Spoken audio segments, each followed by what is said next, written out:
Hey, pirate fans around the world. This is Roche Braziliano, the pirate who scared even pirates. The buccaneer, whose cruelty made even pirates change course.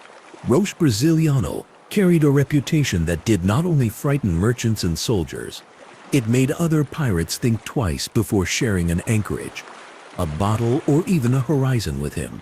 In the next hour, this story lays out the episodes that built that name, separates legend from paper trail, compares him with figures like Henry Morgan and Francois Lolone, and shows what remains today in ports and archives. It begins not with a fairy tale, but with how men who lived and breathed danger came to fear one of their own. And it starts with a violent outburst that spread through the Caribbean taverns faster than any sail could carry news. Before you get comfortable, take a moment to like the video and subscribe.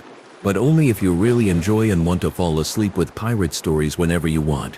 Among people who faced storms, cannon fire, and blade work almost daily, fear had a specific shape. In pirate culture, it rarely meant panic. It meant calculation. A crew judged a captain, not just by loot, but by whether sailing with him raised the risk of disaster beyond profit. In that measure, Roche stood out. His unpredictability compelled friends and enemies to plan for the worst. At sea, on shore, and even in the comfort of a tavern, the thesis is simple. Cruelty joined to volatility changed negotiations, made surrenders less likely, and burdened crews with the weight of their captain's temper. Heads up on this: fear among pirates was not about flinching. It was about cost, and when Roche was rumored in a radius of days, costs rose. Quick fact: in the 17th century Caribbean, news moved on wind and rumor. One explosive story could move from Port Royal to Tortuga in the time it took a sloop to catch the trades. That is how the first of 3 notable episodes became common tavern knowledge. The first incident took place after a raid, when a group of prisoners refused to reveal a cache. Accounts say Roche's temper crossed a line that even hardened freebooters disliked. Witnesses, dock workers, and a surgeon's mate told versions that agreed on his impatience, the rough handling, and the aftermath. The details do not need to be dwelled upon. What matters is the reaction. In ports where cutlasses hung on pegs like coats, the conversation changed from "did he take a good prize?" to "do not be near him when he drinks." That shift in tone signaled something rare. The second episode unfolded aboard a small merchantman. During a boarding, the fight ended quickly. What followed, according to one captured pilot's later statement, made crews debate surrender differently. A standard buccaneer playbook balanced terror and restraint. Terrify enough to compel cooperation, restrain enough to keep future opponents willing to strike colors. Roche's outburst tilted that balance. Word of it moved from ship to ship. Captains began to prime crews with new instructions: hold fire longer to prevent provoking him, or keep powder dry and fight to the last to avoid capture at all. Either choice raised risks. Operationally, his name increased the chance of a firefight when most pirates preferred a surrender.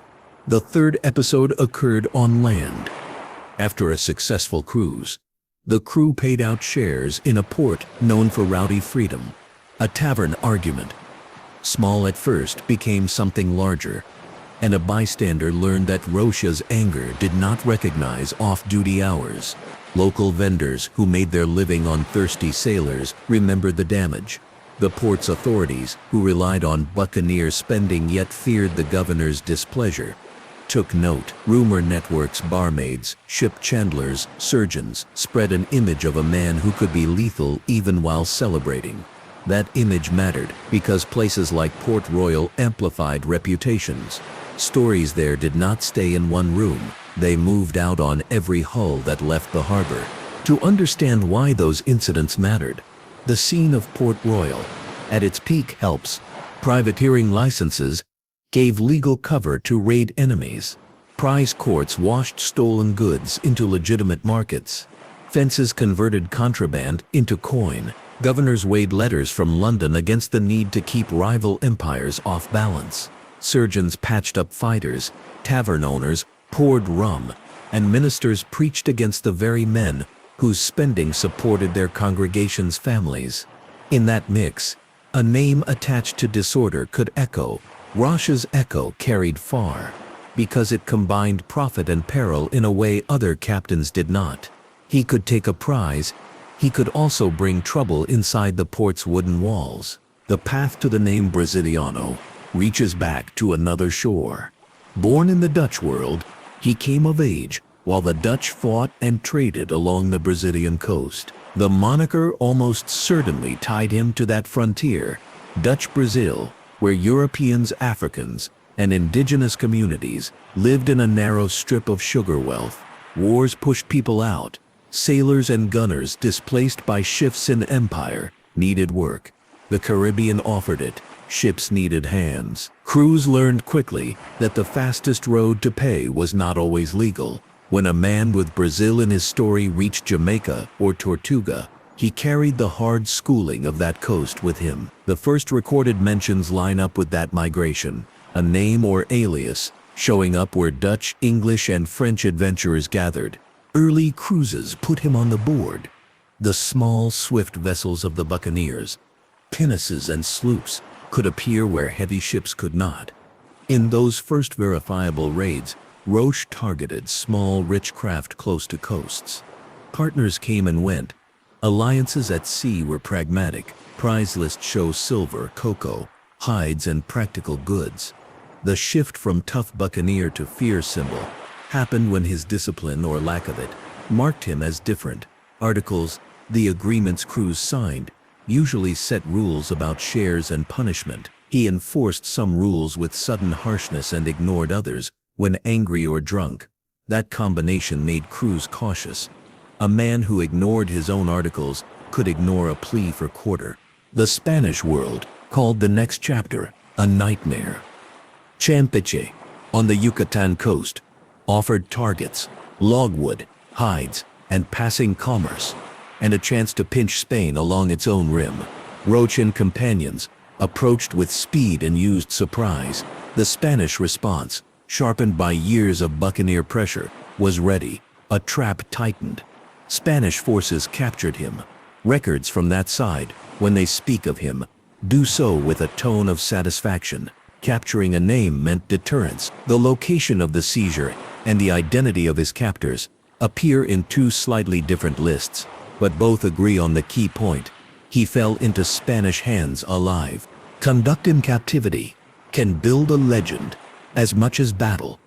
Accounts portray him as unbowed, crude, and threatening. In one retelling, a Spanish officer described him as contemptuous even when chained, promising violent revenge if he ever saw the open sea again. Whether every word of that scene happened is less important than how it functioned. It told Spaniards that a caged enemy still bit with his voice. It told pirates that their comrade would not be humiliated. It told port gossips that even in a cell, Roche stayed Roche. The story did what stories do. It added hardness to a name. Escape gave the legend legs. The path out of Spanish custody has several versions. In the most repeated outline, he tricked a guard, exploited a gap, or received help from corruptible men who valued coin over duty. Another strand suggests a transfer misstep on a road between strong points. Each version speaks to plausibility.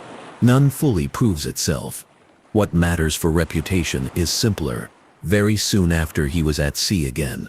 The turnaround from capture to cruising again fed fear. If walls could not hold him, what could? Captains who had relaxed after hearing of his seizure tightened up at new rumors of his sails. The return to water reshaped enemy calculations.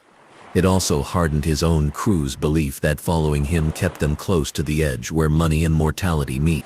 Tools played a role in fear. Roche preferred fast hulls that could run down prey or slip out of trouble. A sloop with a clean bottom and a sharp crew could cross channels before a heavy ship cut anchor. Armaments were practical. A small battery of guns, muskets, grenados, and most importantly, men skilled at boarding. He liked closing the distance. At close range, his fighter's nerve mattered more than long-range artillery. Yet the strongest instrument was psychological. The theater of fear began long before a shot. Rumor said that drink made him quick to rage. Rumor said that an insult, or what he believed was an insult, ended badly. These stories worked as wind does on sails, invisibly, powerfully, often before a masthead came into view. Crews provisioning together at a quiet beach considered whether to break camp early if someone swore that Roche's sloop had been seen at dawn beyond the point. Provisioning, rendezvous, and crew selection underpinned those operations. Successful buccaneers built logistics: salt meat, biscuit, fresh water, fruit for scurvy, and arrangements with coastal communities. The crews split into disciplined work teams: hands who could reef in a squall, gunners who knew their tools, surgeons who could stitch and steady. When a captain was unpredictable, logistics had to be strong, because chaos on board chewed through stores and men faster. Some of Roche's men stayed because he brought prizes quickly. Others left as soon as shares paid out. That churn, recorded in scattered port notes and a few testimonies, shows a command that inspired both loyalty and escape. Comparisons with other names clarify Roche's position. Henry Morgan operated at a different scale, aiming at cities and using letters of marque to launder violence into policy. François Lolonais carried a reputation for cruelty that was nearly theatrical, yet he paired it with a methodical campaign against Spanish shipping. Mansveld operated with strategic ambition, building a base before his death. Where did Roche fit? He resembled Lolonais in ferocity, but lacked the same sustained strategic arc. He shared Morgan's ability to shock, but rarely the same political cover. Rumors place him alongside other captains at times, exchanging men, refitting in the same coves, but not consistently under one flag. Among peers, his distinction was a sharper, more personal volatility. That is what unnerved even those accustomed to hard choices. Inside every crew, the business had rules. Articles fixed shares. Captain, quartermaster, gunner, surgeon, and ordinary seaman received their cut according to custom. Funds for the wounded were common. A lost arm or leg merited compensation. Discipline could be severe, but it was usually predictable, because predictability kept men aboard. Evidence around Roche suggests a pattern that bent or broke predictability. He could enforce harshly, then look the other way when his favorites crossed a line, then return to severity without warning. Men joined him for profit. His ship struck fast, but some stayed out of fear of crossing him. When a captain's temper becomes a factor in payroll math, fear has already entered the business model. Life on shore magnified the duality. Port Royal's nights drew gold and trouble into the same narrow streets. Taverns poured rum from morning to morning. Brothels, gaming dens, and backrooms formed an unofficial economy that turned plunder into everyday goods. Roche's name appears in stories of brawls and shattered furniture. Vendors remembered the coins, but they also remembered the cost of repairing doors and replacing tables. Governors needed that money in circulation. Taxes and duties depended on it, but they also needed calm when London wrote stern letters. Some officials cultivated deniable friendships with captains like Roche, tolerating chaos, because those captains kept enemy trade off balance. At other times, the same officials cracked down, jailing those they had shared toasts with. In that cycle, a captain whose presence threatened to bring the governor's anger down on a quarter's merchants became famous for more than seamanship. Those who survived alongside or opposing Roche left traces. The most persistent of these traces came through printed pages. Alexander Exquemelin, a surgeon who sailed with buccaneers, published an account that became the great conduit for pirate reputations. Editions varied by language and publisher. Some added material, some removed it. In those pages, and their cousins, Roche appears as violently unpredictable. Later chroniclers borrowed, argued, and embroidered. A careful ear listens for the core, multiple mentions of drink, of temper, and of episodes that made even freebooters recoil. Where the accounts differ, they still point in the same direction. The method here is simple: accept the thrust of overlapping testimonies, test sensational details, and keep each claim in the company of its sources. There are gaps, years vanish in the records. A missing logbook here, a burned registry there, and a man can fall out of view. In those missing years, several paths could have unfolded. He could have died in an obscure skirmish far from any clerk. He could have shifted name and settled under another flag, as some did when opportunity ran out. He could have been pardoned, quietly in a round of political housekeeping, blending into the crowds along a harbor street. Which timeline fits best? The balance of mentions suggests a taper rather than a sudden vanishing, an arc that descends through lesser incidents after high notoriety. That slow fade would suit a figure whose power lay in rumor. Its volume can fall without any official closing note. Printing amplified him beyond his size. Chapbooks and histories, hungry for sales, pushed extreme tales into eager hands. Engravings gave faces to names. Whether or not those faces matched reality, nations used buccaneer stories for propaganda. One empire's villain was another's useful rogue. The Roche effect played back into behavior at sea. Crews who believed he was merciless either surrendered sooner to avoid his temper or fought harder to avoid falling into his hands at all. Both reactions caused loss. Myth shaped tactics. Tactics created new stories. Stories hardened myth. In that loop, a man becomes a weather system. Violence must be placed in its time. Frontier war between empires in the Americas produced cruelty on all sides. Spanish reprisals, English and French raids, and indigenous communities caught between them created cycles of harm. Even against that background, Roche stood out. His extremes read as beyond the rough boundary of what his peers accepted as the business. In the moral calculus of the age already skewed by slavery, conquest, and war, he managed to shock the shockers. If a measure exists, it lies in contemporaries' reactions. Men who saw tortures without blinking still warned each other to give him space. Mapping his wake across the modern map offers a way to connect story to place. Port Royal in Jamaica, now a quiet town with deep archaeology beneath it. Once rattled with his footsteps, the earthquake of 1692 swallowed much of that city, but museums and excavations tell visitors how the streets looked when Roche spent his shares. Campeche, in Mexico, preserves walls built to stand against men like him, and local memory keeps the name of buccaneers in small corners of the old city. Hidden coves in the Caymans or along southern Cuba served as rendezvous points for water and repairs.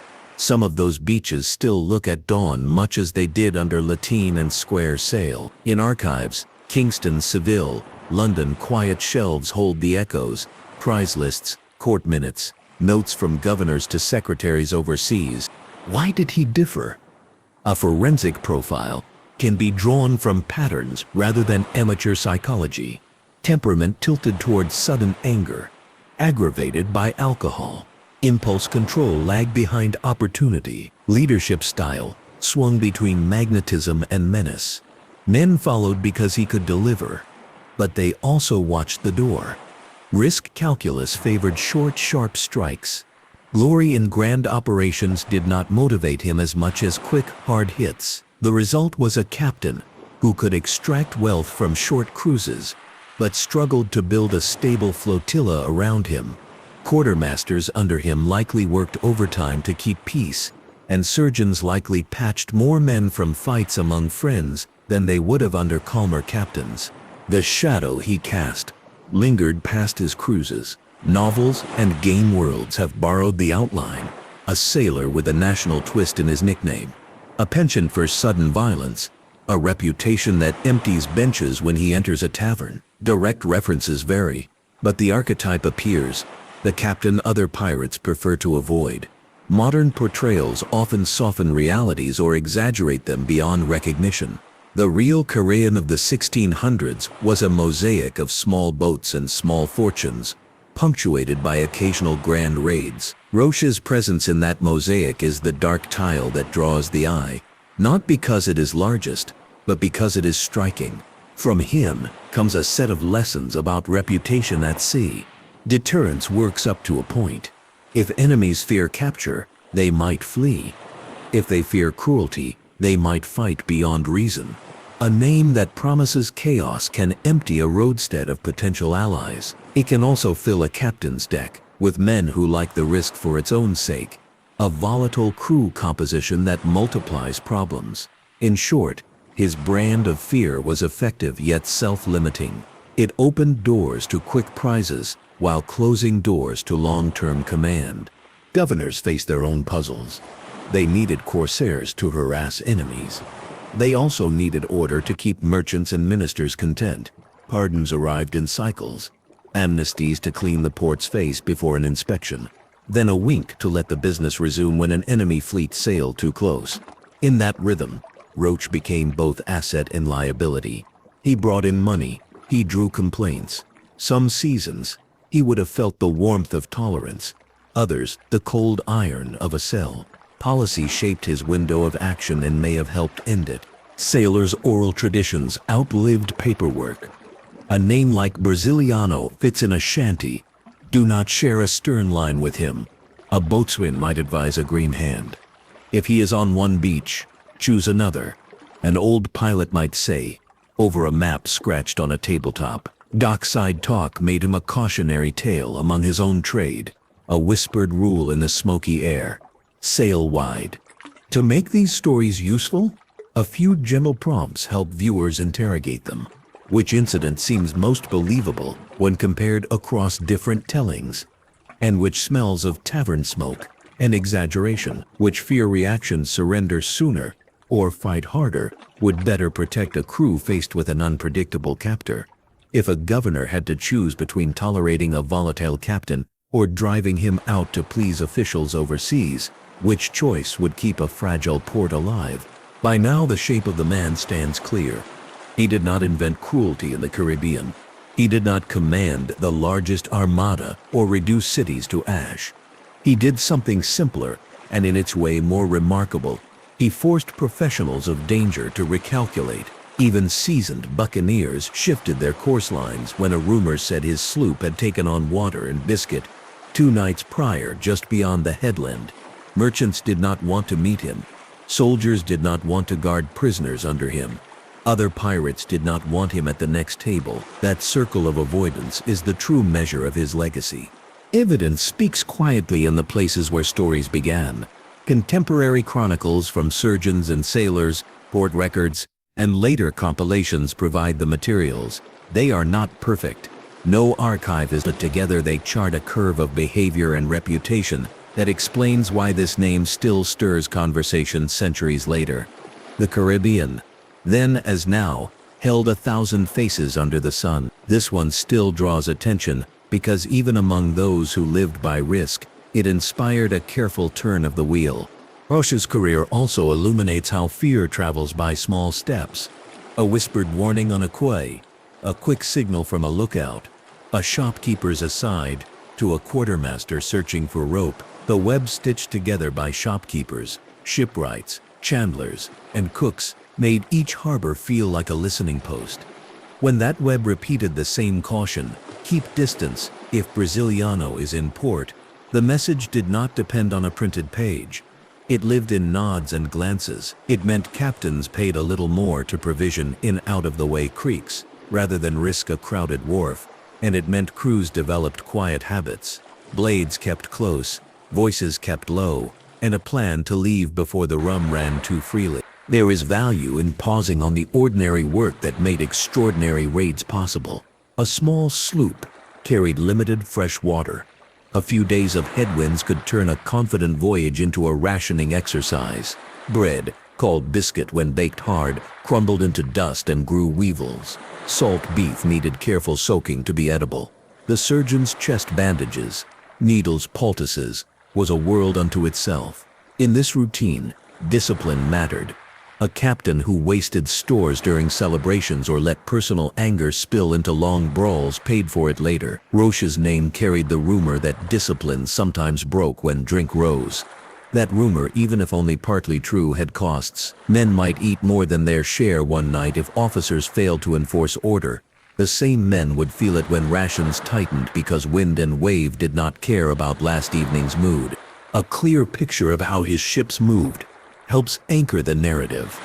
A crew would pick a hidden anchorage with good holding ground and a screen of mangroves, set a stern line to a tree, and rig a tent of sailcloth on the beach. They would fill casks at a freshwater stream, set an iron pot on stones for boiling, and take watch in pairs through the night.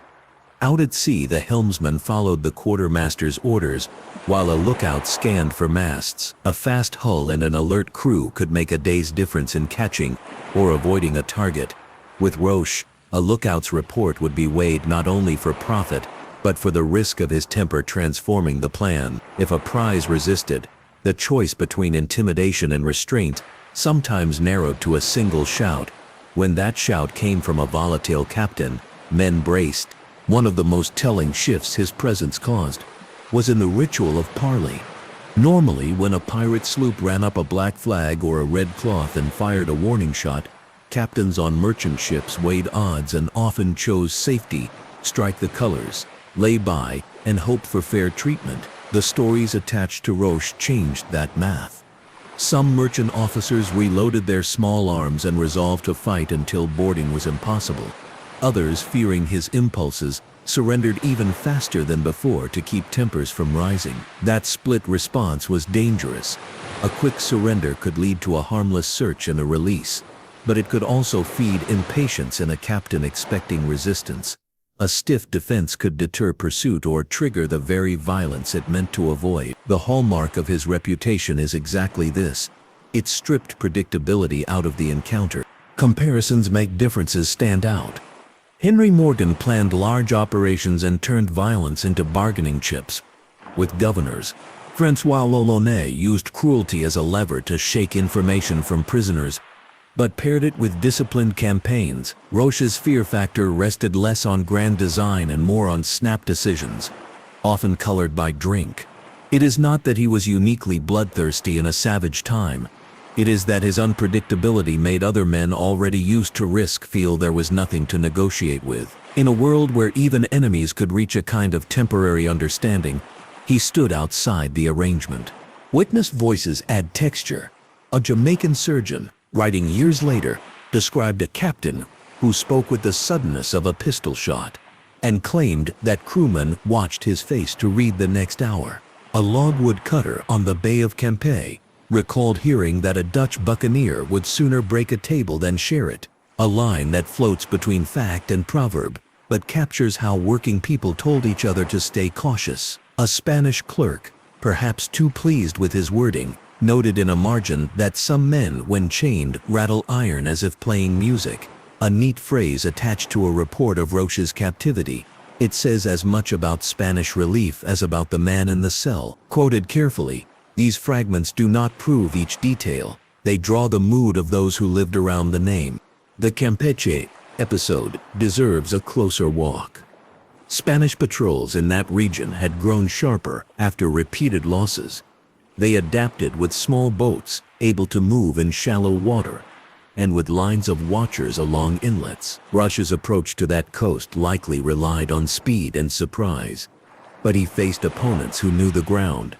When he fell into their hands, a small corner of the colonial administration felt a moment of control. In the days after, his captors would have performed the rituals of victory, inventory of arms, listing of the captured, distribution of minor rewards. Yet even then, the stories say the man would not quiet down, and even then the guards knew that a caged predator can still slash if the chance appears. Whether a bribe opened a door or a misstep on a transfer created an opening, his return to open water was the kind of news that wiped satisfaction off official files. The message to crews was blunt. Even if he is caught, do not count him out. Escape stories always collect flourishes, so the essentials speak loudest. He was captured, then he was gone, then sails under his hand were seen again. That sequence mattered, because it dropped like stones into the harbor. Rumor pool. Crews translated it into practical rules. Do not count on Spanish custody to settle things. Be ready for the unexpected, and avoid commitments that depend on Roche being out of the game. Practical rules kept people alive. The machinery of a buccaneer crew under him worked as it did under others. At least on paper, the quartermaster balanced the captain's power, keeping the shares straight and arguing for the crew when punishment felt unfair. The boatswain oversaw the ropes and sails, the gunner watched powder and shot, and the carpenter patched the hull. In a well-run ship, that machinery clicked. Under a volatile captain, the same machinery could hum, but also seize. A boatswain, for instance, could choose to delay a needed repair. If a fight on shore seemed likely to explode into a general brawl, the cost would be paid at sea in speed, lost to a fouled hull. A surgeon could plan to clean the chest and inventory bandages on a quiet afternoon, then find himself triaging bruises and cuts from a tavern incident that accomplished nothing at sea. These cascading inefficiencies never show up in glorious tales, but they write themselves into the log as days lost and tempers stretched. Context broadens the view. The Caribbean of the 1660s and 1670s was a chessboard with too many players and improvised pieces. Spain still held a vast empire, but its supply lines were thin. England, France, and the Netherlands pushed wherever they could. Colonial governors acted both as loyal servants and pragmatic survivors. Their instructions from home were often late, vague, or impractical. In that loose order, men like Roche were useful precisely because they were hard to predict from the enemy's point of view. That their unpredictability sometimes harmed friends was a cost officials might be willing to accept, until the cost climbed too high in the form of riots, fires, and merchant complaints. Then came a season of arrests and denials, followed by a season of winks and licenses. He operated within that rhythm like a drumbeat that occasionally slipped out of time. Here is a quick fact to hold on to. Stories about pirates do not only scare or thrill, they teach professionals. A merchant reading a travel account might change how he stowed valuables. A pilot hearing a tale in a tavern might choose a different course along a reef to keep out of sight of a known anchorage. A governor flipping through reports could decide to move a few soldiers from a fort to a pier on market day. Roche's episodes taught in exactly this way. The lesson most men extracted was not he cannot be beaten, but he cannot be predicted. That lesson rearranged days and routes. Ramen, the culture built around it, deserves calm attention without cartoon exaggeration. Alcohol sat at the center of social life in port towns. Agreements were made over cups, friendships began and ended under its sway. For crews just off a cruise, it softened frayed nerves and celebrated survival. For a man with a short fuse, it fed the sparks. The line between jovial and dangerous grew thin in Roche's at-sea family. Taverns, caring more about coin than character, served until the room swayed, and then the street would take the overflow. In those hours, a single insult could turn into a wrecked room and a wounded bystander. Merchants who stocked barrels knew the pattern and braced windows with extra slats when certain ships entered the harbor. These are small things, but they build the portrait of how one captain imposed costs, even when the guns were silent. Allies and rivals crossed his path. A captain might share a beach with him one week and avoid his anchorage the next. Crews mixed. A gunner who could hit a target in a swell was worth his weight, no matter his last captain. Men told each other which leaders kept their word and which did not. In those whispers, Roche's reputation was not a monolith. Some praised his daring, some cursed his temper, and many maintained both positions depending on the day. That mix matters because it shows a reality more complicated than a simple villain's mask. He had talents. He had faults. The combination produced a special kind of caution in those around him. It is time for a gentle question for the audience to consider. When facing an opponent known for impulse, is the safer course to avoid all contact, or to shape the contact so that choices stay narrow, short parley, clear terms, and quick departure? Experienced sailors often preferred the second path. When avoidance was impossible, they cut down the number of moving pieces so there was less room for a spark to catch. That discipline of simplicity, few words, clear exchanges, was an unspoken survival technique in a world of hot tempers. The business model behind buccaneering bears a simple explanation. Investors in port fitted out vessels. Captains and crews sailed, raided, and returned. Prize courts examined, captured goods, and with a legal nod, turned theft into taxable cargo. Shares went to investors, officers, and men. Wounded shares, sometimes called smart money, compensated those maimed in action. Pardon seasons converted lawbreakers into citizens for a day, then back again when politics shifted. In that gray economy, a captain's name affected financing. Investors preferred men who brought home goods without bringing home prosecutors. A captain whose antics stirred complaints could still find money.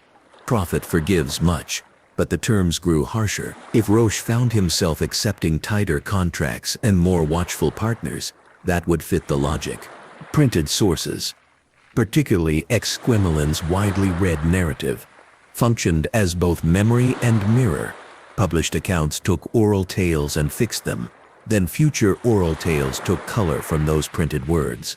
It is not necessary to chase every variant to understand the effect. When a man appears repeatedly with the same attributes across sources, the quick temper, the drinking, the threatening language in captivity, historians accept that the silhouette is sound, even if they debate the exact features. Later compilers leaned on those early narratives. Some added moralizing, some sharpened descriptions to suit national audiences. Reading with care means holding three ideas at once. The story taught contemporaries how to act. The print preserved a version of it, and the preservation changed the story again when new readers lived by it.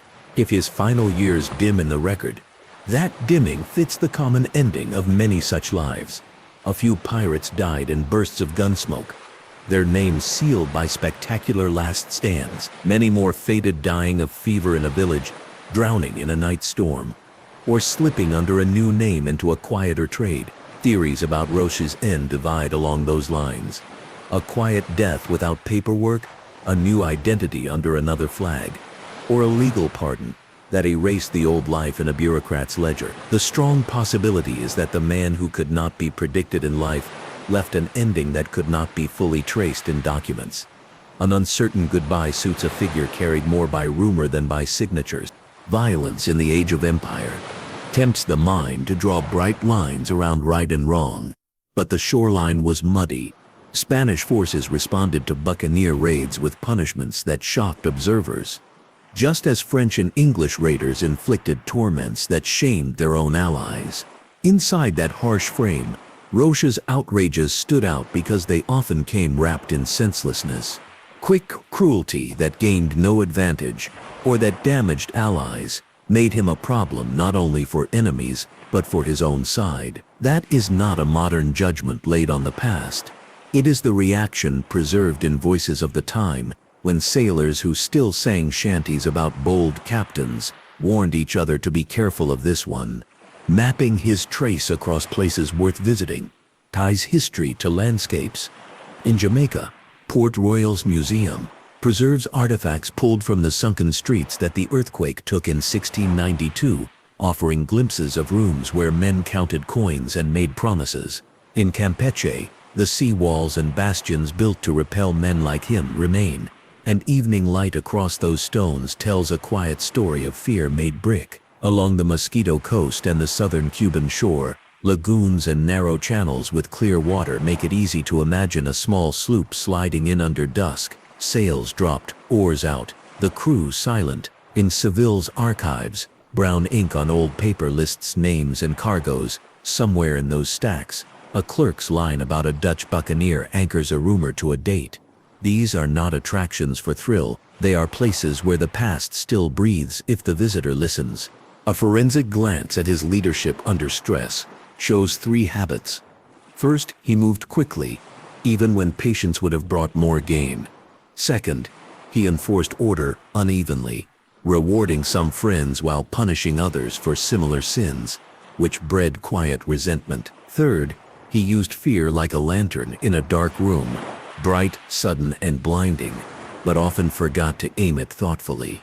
These habits created success in short spurts, but undermined longer campaigns. Crews who prefer predictability as much as profit eventually drift away from volatility. Quietly, that drifting ends many careers without need of a final battle. Culture took his outline and found uses for it. Stories need a figure who clears rooms with a glance. Games need an unpredictable foe who forces quick decisions. Without naming him, creators have reached for the archetype he helped to find, the pirate feared by pirates. It appears in plots where other captains, rough and proud, swallow pride to avoid a meeting. It appears in lines of dialogue where seasoned hands tell the young to keep a berth's width of water between their ship and his. Cultural echoes preserve what mattered, not his exact features but the effect he had on other professionals of danger. There were also those who saw him at his most human. Exhausted on a beach after days at sea, sleeping with a pistol nearby because fear was mutual, staring at a chipped cup in a tavern corner, thinking about a sail torn in a squall, and the carpenter who would need to patch it, calling for silence on deck as a shoal loomed darker water ahead. The difference in this story is not that he lacked such human moments, it is that around them, he built a pattern of choices that made even peers step lightly. The story asks viewers to weigh that pattern without romance, without softening, and without excess judgment. In that careful weighing lies understanding. Another prompt to consider: if reputation can win fights before they start, what is the price of relying on it too much? Captains who counted on names to do the work sometimes grew sloppy in the fundamentals. Rigging, gunnery, watchkeeping. The sea punishes sloppiness. A quiet reef does not respect reputations. A surprise squall does not listen to shouted orders. Those who sailed near Roche might have noted that very lesson, and the smart ones kept their decks in order even when stories made them feel invincible. Governors used paperwork as weapons too. A letter of marque changed a pirate into a privateer in the same way a stamp changes a piece of paper into a passport. Men like Roche sometimes slipped under such umbrellas for a season. When letters expired or audits began, the umbrella vanished. Officials in Port Royal, Tortuga, or Curaçao balanced annoyance at chaos with relief at Spanish losses. When too many shopkeepers filed complaints after a rough night, tolerance thinned. Roche's choices affected the paperwork. Paperwork affected his choices. It is a tangle familiar to anyone who has watched authorities manage dangerous men. They cannot easily do without. Throughout, other voices remind the audience that many who sailed then were not the monsters of sensational print. There were captains who enforced strict discipline against harming non-combatants, who punished theft from fellow sailors more harshly than theft from enemies, and who held to articles with fairness. Remembering them alongside Roche keeps perspective. His shadow falls across a varied landscape. It does not define the whole terrain. What remains today of the man himself is scattered. A name in a book, an echo in another name, a line in a governor's list, and stones in cities that once feared his flag. Those stones and lines still teach. In museums, a child hears that even pirates feared one of their own, and in that line learns that fear is not only for the weak, it is for the wise. In classrooms, a teacher uses his story to show how rumor and print change behavior, and how leaders who cannot govern themselves rarely govern well. In late-night conversations, friends debate whether a ruthless reputation is strength or weakness, and what it does to accrue over time. In these uses, the past bends toward meaning. Now the thread gathers and ties off. At the start, the claim was direct. Roche Braziliano scared even pirates.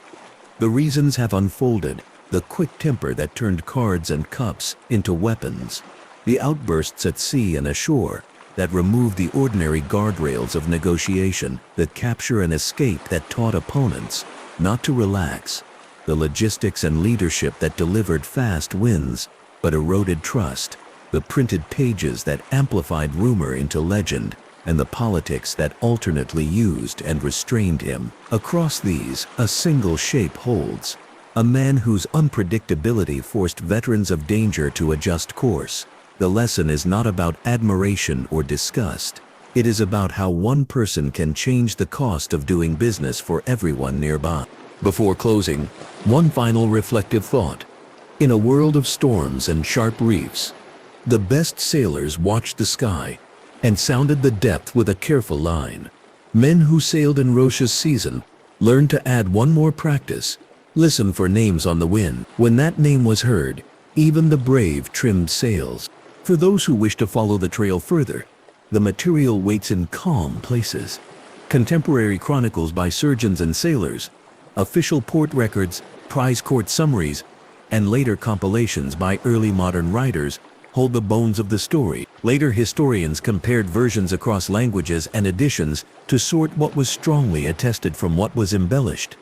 Museums in Jamaica and Mexico put everyday objects under glass so the past can be seen without haste. These sources, quiet, stubborn, and plain, support the portrait drawn here. Against that background, the final line lands as simply as a dropped anchor. His reputation bent the courses of others, and that is why his wake still shows on the water long after his sails disappeared over the horizon.